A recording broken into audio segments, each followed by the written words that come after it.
Ang pinaka-favorite kong gamutan talaga po murang-mura, libre, pag-inom ng tubig. Kahit tanong nyo pa sa doktor, ang daming benefits ng pag-inom ng tubig. Minsan lang kasi, kahit lagi ko na tinuturo, nakakalimutan natin. Katulad ko, nung isang araw, naglakad ako, nag-exercise, mainit, pinawisan ako. Pag-uwi ko, medyo nahilo ako.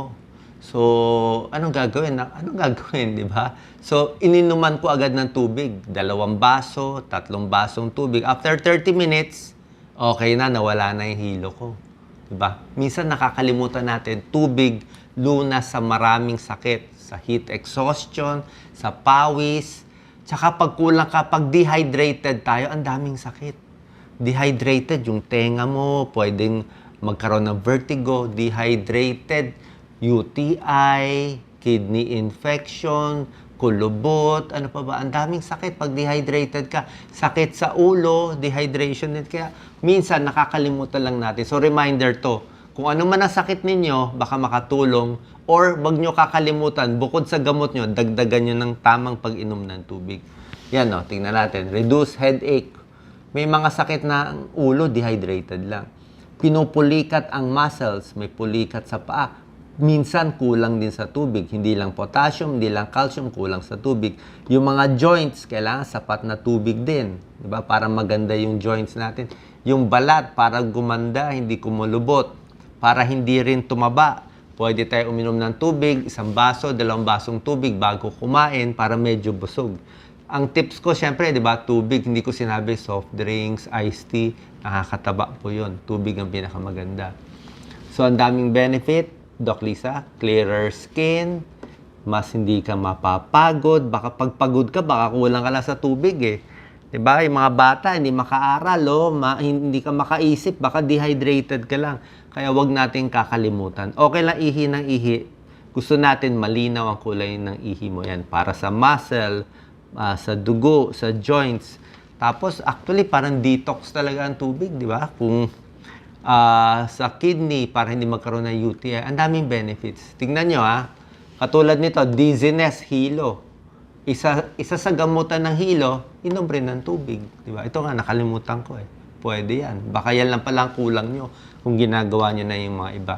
Ayaw natin ma-dehydrate. Pag kulang ka sa tubig, kukulubot, magdadry, mapapagod, magiging orange color ang ihi, mahihilo, magtitibi, sasakit ang ulo, tubig lang palang solution. Pwede pa nga bumagsak blood pressure, pati heartbeat, magloloko. Hindi lang uminom ng tubig. So, ito na yung solution. Gano'ng karami, Average, 8 cups or 2 litro. Pwede hanggang 12 cups, 3 litro.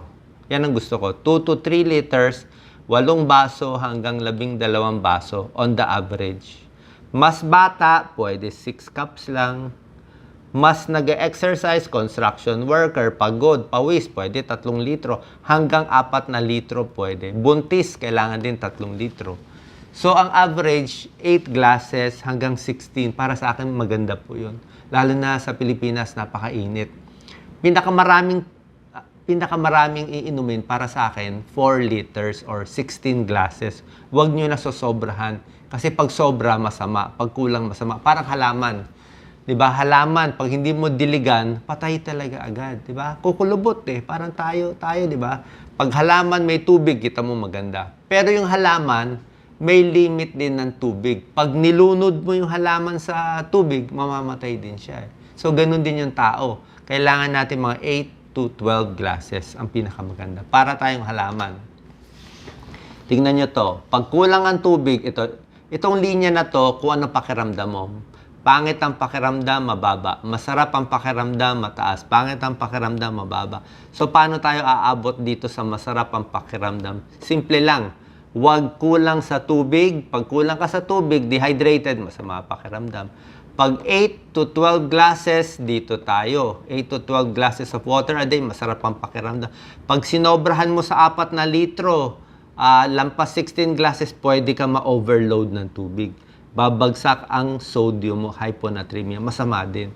So gusto natin tamang-tama, 8 to 12 glasses of water. Gaano karami ang isang baso? Isang baso, 240 ml, 8 ounces. 8 baso, 2 litro. 12 baso, 3 litro. Ayan o. Hanggang 16 sa adult, pwede yan. 4 na litro. Para sa akin, ito na yung mga maximum. 2 to 3 liters. Meron lang mga tao, lagi naman tayo may warning, sino yung bawal uminom ng 10 baso, 12 baso. May konting tao lang ang bawal. Yung may manas na manas ang paa, yung may heart failure, mahina yung puso, maga sila, paga yung muka, merong mga ganyang sakit. Yung nagdadialysis, siyempre hindi na gumagana yung kidney, hindi na umiihi, yan ang mga bawal. Pag may edad, pwede rin naman, wag lang sobra dami sa may edad. Mga 6 glasses to 8 glasses a day, pwede na yan sa may edad. Pero ito yung talagang payat na. Diba? Payat, may edad, o wag lang bibiglain. Pero otherwise, pwede naman. Pwede naman po. So, bihira lang naman ha. So, nakikita nyo, ang daming sakit mapapagaling. Kung ano man ang sakit nararamdaman nyo, isipin nyo, bukod sa gamot ko, bukod sa home remedy na ginagawa nyo, nasa ibang videos ko, baka nakakalimutan nyo tubig lang. Ito lang ang solution natin. 'Di ba? Parang salita ng salita. O hindi pa ako umiinom kanina pa. 'Di ba? Nakita nyo nag-iiba na tunog ng boses ko. Maganda rin tubig. Tsaka maganda pag inom pa konti-konti lang. Para mahugasan din yung acid dito. Mahugasan din yung acid sa tiyan. May ulcer, may GERD, maasiman yan, tubig din. Lalagok, 2-3 lagok, every 10 minutes, mahuhugasan yung acid. Nararamdaman nyo yan. So, ang daming benefits. So, pag may sakit, lagnat, ano gamot sa lagnat? Tubig.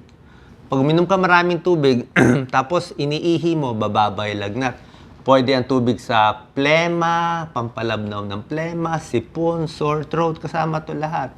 Sa tiyan, gaganda digestion, nangangasim, tubig din.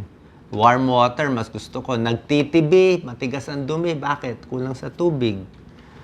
Yan, dehydrated, masakit ang ulo, di makaisip. Headache, subukan nyo muna, sapat na tubig, baka gumaling na kayo.